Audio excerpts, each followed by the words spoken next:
Feeling jittery before a big meeting or presentation?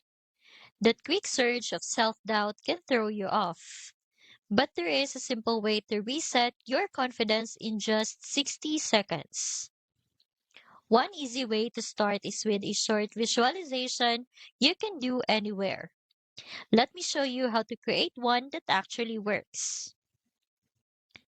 I just entered this prompt in ChatGPT. Feel free to pause and copy it if you want.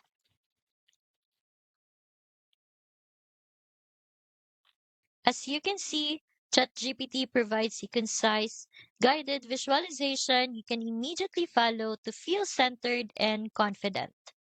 This quick step is handy for a fast boost, but lasting confidence comes from building deeper habits.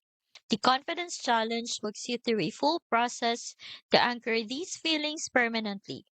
So staying calm and assured becomes second nature.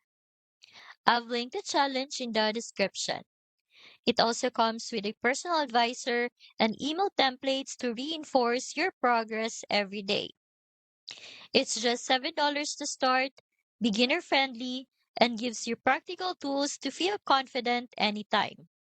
Check the link in the description to join the confidence challenge today.